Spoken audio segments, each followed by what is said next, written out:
Movie की शुरुआत में हम 14 साल के रॉजर को देखते हैं जो समर वेकेशन में अपने घर लौट रहा होता है और उसको लेने के लिए उसकी माँ ने अपनी एक नौकरानी सबिता को भेजा था।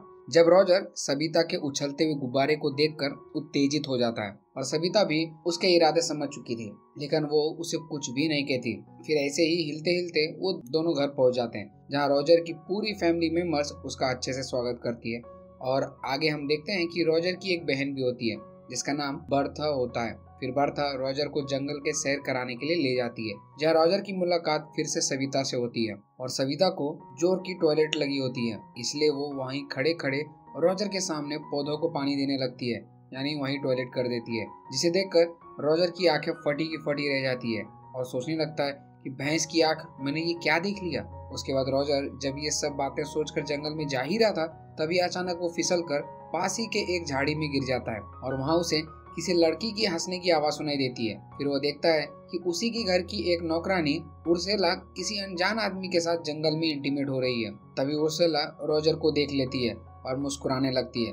तब रॉजर घबरा कर वहाँ से भाग जाता है। फिर रात को रॉजर अपने फैमिली के साथ डिनर करने के बाद अपने रूम में सोने के लिए चला जाता है। तभी अचानक उसे अपने कमरे के बाहर कुछ खड़खड़ाने की आवाज सुनाई देती है और बाहर जाकर वो देखता है कि उसी की घर की एक नौकरानी जिसका नाम हेलन होता है उसको दरवाजे के पीछे से कोई बजा रहा है। फिर फटाफट काम पूरा होने के बाद हेलन अपने कपड़े ठीक करके वहाँ से चली जाती है और यहाँ रॉजर किसी तरह अपने अरमान को दबाकर सोने के लिए चला जाता है। फिर अगली सुबह बर्था रॉजर को एक नदी के किनारे ले जाती है जहाँ पर उसके घर के सारे नौकरानी नहाते हुए अपने सीक्रेट को शेयर करते हैं। वहाँ वो दोनों एक दूसरे से बात कर ही रहे थे कि तभी घर के सभी नौकरानी नदी के किनारे आ जाती हैं, जिससे दोनों भाई बहन एक पेड़ के पीछे छुप जाते हैं। फिर सभी नौकरानी आपस में बात कर ही रहे थे कि तभी नदी के दूसरे तरफ से 3 आदमी गुजरने लगते हैं और ये तीनों रॉजर के ही घर के नौकर थे।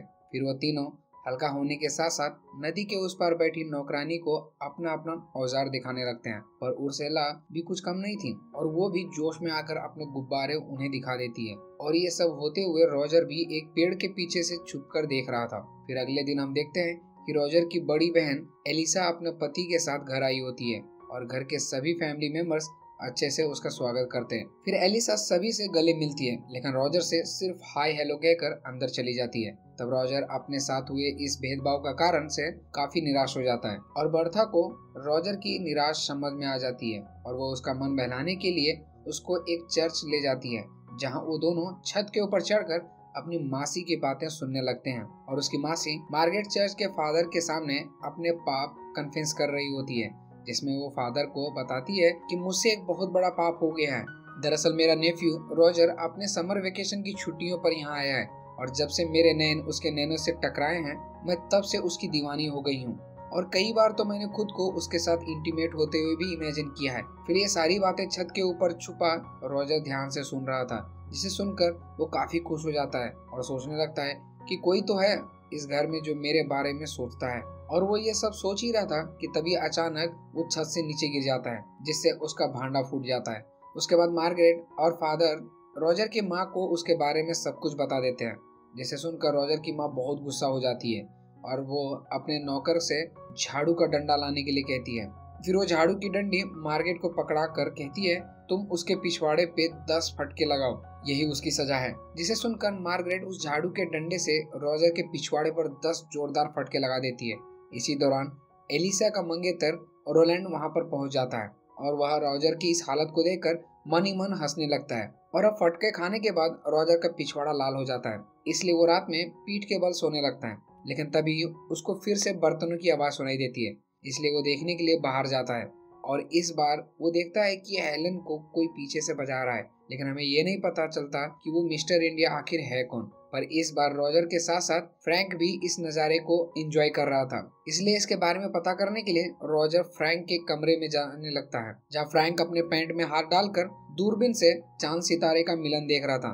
तभी रॉजर को अपने कमरे में देखकर फ्रैंक चौंक जाता है और अपने कमरे से चला जाता है। उनके जाने के बाद रॉजर भी दूरबीन से चांद सितारे का मिलन देखने लगता है और वो समझ जाता है कि फ्रैंक तो साला उससे भी ज्यादा ठरकी है। फिर उसको टेबल पर एक अश्लील कहानियों की एक किताब मिलती है जिसे लेकर वो वहाँ से चला जाता है। जब वो अपने कमरे के तरफ जा ही रहा होता है तभी उसे अपने पेरेंट्स के कमरे के बाहर कुछ आवाज सुनाई देती है, इसलिए वो की होल के अंदर से झांकने की कोशिश करता है, लेकिन तभी रोलैंड उसे झांकते हुए पकड़ लेता है। तब रॉजर उससे रिक्वेस्ट करता है कि प्लीज मेरे पेरेंट्स को कुछ भी मत बताना, तुम जैसा कहोगे मैं वैसा करूंगा। जिसे सुनकर रोलैंड रॉजर से अपनी गाड़ी साफ करवाने लगता है। फिर अगले सीन में हम देखते हैं कि रॉजर अपनी बहन एलिसा और रोलैंड से बात कर ही रहे थे। तभी रोलैंड रॉजर से कहता है कि देखो मेरे जूते कितने गंदे हो गए, इसलिए इसे अच्छे से साफ कर दो। लेकिन रॉजर ऐसा करने से मना कर देता है। तभी रोलैंड गुस्सा होकर रॉजर की माँ को उसके बारे में सब बता देता है कि कल रात ये ठरकी आपके कमरे में झांक रहा था।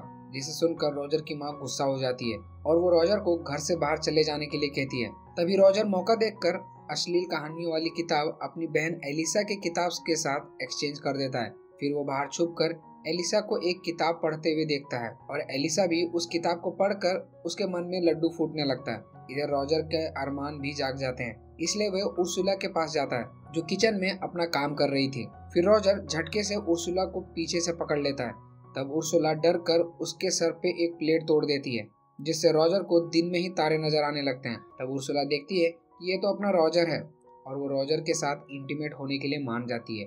लेकिन तभी दूसरी नौकरानी वहाँ पर आ जाती है, इसलिए रॉजर को वहाँ से भागना पड़ता है। उसके बाद हम देखते हैं कि एक पोस्टमैन वहाँ पर आता है और चिल्ला चिल्ला कर कहता है कि जंग छिड़ गई है, जंग छिड़ गई है।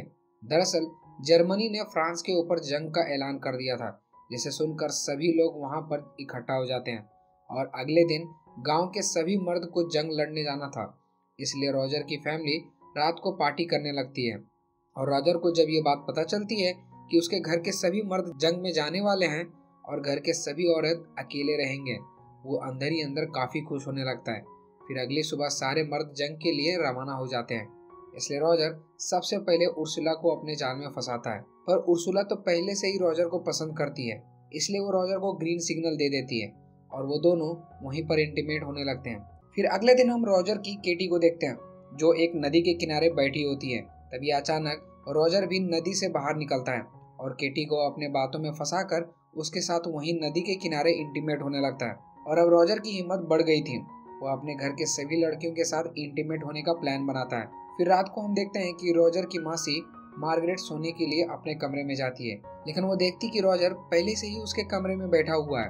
तब रॉजर कहता है कि मुझे पता है कि आप वर्जन हो, इसलिए मैं आपकी मदद करने के लिए आया हूँ। पर पहले तो मार्गरेट मना करती है, लेकिन कुछ देर के चुम्मा चाटी के बाद खुद को रोक नहीं पाती और दोनों वहीं इंटीमेट होने लगते हैं। इसके बाद हम हेलन को देखते हैं जो चाय नाश्ता लेकर उस दरवाजे के पास आती है, लेकिन इस बार मिस्टर इंडिया गायब था क्योंकि वो भी जंग में लड़ने के लिए गया था।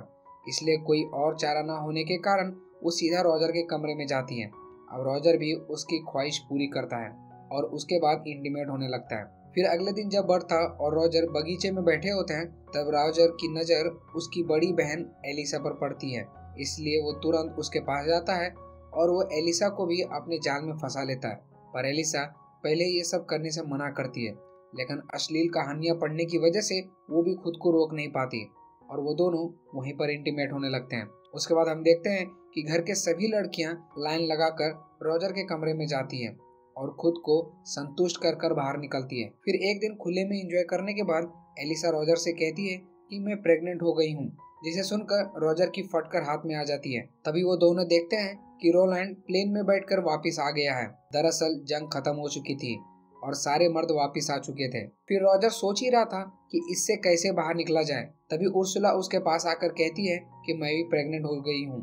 फिर कुछ देर बाद उसकी मासी भी आकर उसे कहती है कि मैं भी प्रेग्नेंट हो गई हूँ। उसके बाद रॉजर को एक आइडिया आता है और वो एलिसा के पास जाकर उसे कहता है कि तुम प्लीज रोलैंड को सेड्यूस करो और जैसे तैसे करके आज रात उसके साथ इंटीमेट हो जाओ। फिर रॉजर अपनी मासी के पास जाता है और कहता है कि तुम प्लीज फ्रैंक के साथ शादी कर लो क्योंकि वो आपको बहुत चाहता है और आपका बहुत ख्याल रखेगा। तब मार्गरेट भी मान जाती है। उसके बाद वो उर्सुला को भी एक नौकर के साथ शादी करने के लिए मना लेती है। फिर अगले दिन तीनों लड़कियों की एक साथ शादी हो जाती है और किसी को कानों कान भी ये खबर नहीं लगती कि रॉजर ने क्या गुल खिलाया है। फिर कुछ दिन बाद रॉजर की समर वेकेशन खत्म हो जाती है और वो अपने बोर्डिंग स्कूल वापस जाने के लिए तैयार हो रहा था।